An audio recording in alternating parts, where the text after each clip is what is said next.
Devilman Crybaby is the Kanye West of anime. It's loud, obnoxious, decadent, and it has a significant fondness of sex and drugs. But that's not a bad thing. Devilman Crybaby may absolutely be the 2018 anime of the year, and it's only January. That's pretty amazing. Now, for those of you that don't know, Devilman Crybaby is based on an earlier manga and OVA. I didn't know diddly squat about either before watching Devilman Crybaby, so I stopped at a certain point to check to see if there was source material because it kept appearing in Devilman Crybaby itself. And let me tell you something about this source material. I don't know about this source material. I really couldn't get through the original material, like, at all. I don't know if it's just my hatred for old things or if it's just not appealing enough in general, but it is dated. It is absolutely difficult for me to get through. With that being said, I feel like Devilman Crybaby has taken the proper approach to adapting and animating in the modern day era. It makes it just relatable enough for me to catch on to, and that makes the story just that much better to pay attention to. The first thing that stands out about Devilman Crybaby is the major focus it has on the characters. While there are less overall characters featured, they tend to feature more for each character. Every single character of any significance, any person that gives their name, they're going to have a background story to them.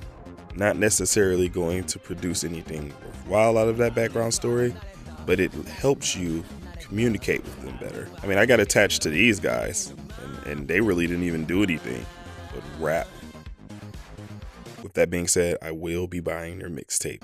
These characters are built so well that you understand their motivations even when they're not doing right. It's one of those things where the characters make the story, and it's absolutely riveting. Each person has their own personality, their own story arc that they go through, and in the end, it all comes together so beautifully. On top of that, there are the themes that the show tackles. It tackles the theme of empathy, continuance, and hypocrisy. Those three themes will become a very huge thing throughout the series. And the thing is, you will never notice it until it comes down to the end. They are so subtle in how they're portrayed that the smallest thing could end up being a huge part of the overall theme. I mean, I was watching this thing and they were just sitting there talking about running all the time, and I'm just thinking to myself, what does that have to do with fighting demons? Then when we get to the last episode, I'm like, oh my god. Oh my god. Because they're running towards a better tomorrow. The characters are very human in their aspect, which makes the themes even stronger than before, and that's something that needs to be reiterated. Most people don't understand how themes work in stories, and they always say things like, Star Wars The Last Jedi was about failure. No, it was not. Just because something has a theme in it doesn't mean it's the theme of the show. Devilman Crybaby, the theme of the show isn't apparent at all until you get to the end. There are a lot of other themes in the show, like jealousy or hope, but those aren't the themes of the show. Those aren't something that continuously run through every single episode. At best, you could say that's the theme of a certain character. But the thing about that is, I'm not talking about the characters of Devilman Crybaby. I mean, I did like 2 or 3 minutes ago. But I'm talking about the show, Devilman Crybaby. It shows you empathy at its finest and at its lowest point. It shows you continuance through everything that occurs, and then it shows you the hypocrisy of men. The best thing about Devilman Crybaby is that the plot does not cop out. I'm a huge shonen fan. When I watch shonen, they always cop out.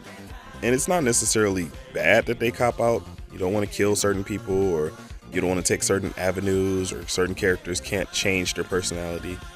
But it does get a little deflating when it happens as often as it does. Devilman Crybaby, everyone is consistent, and that doesn't always go over too well for them. These characters will make good decisions, bad decisions, and decisions that could potentially destroy the world. You never feel like the show is cheating you out of a moment. And when some of those more intense moments happen, you know how they got there. You know that they didn't do something hilariously out of character to get to that point. Every character decision leads to a certain moment, and every moment is played out in full. There's no last minute shenanigans, there's no last minute tragedies. Things escalate properly, and they keep escalating. And that's about as much as I can say without spoiling anything. I just made this to say that it's definitely a 9 out of 10. Given more time and a rewatch, I may change that. Honestly, the only thing that's stopping me from giving it a 10 out of 10 is maybe a small amount of pacing issues. The pacing's not bad or anything, and considering that they only had 10 episodes, you kind of need to expect this sort of thing. But it definitely does ruin some of the build up to the main parts of the story. It doesn't ruin the story overall, it just becomes extremely noticeable when it happens. So yeah, 9 out of 10, Devilman Crybaby is absolutely amazing. But that's not what you watched this video for. You watched this video because it says Devilman Crybaby is the Kanye West of anime. Boy, I've really got to start thinking up my titles a little better. Well, it is. Devilman Crybaby has a lot of moments where it's extremely loud, both in color and in sound. A lot of the characters are Kanye West levels of introspective, and the decadence, well, yeah, I can't really get into that too much. Oh geez, I'm glad my mom isn't here to see this. And sex and drugs, well, let me just say that this is not a child's anime. Please do not show this to your children. If you show this to your children, you don't deserve to be a parent. Basically put, if you're a fan of Kanye West, then you're going to find this anime to be absolutely amazing.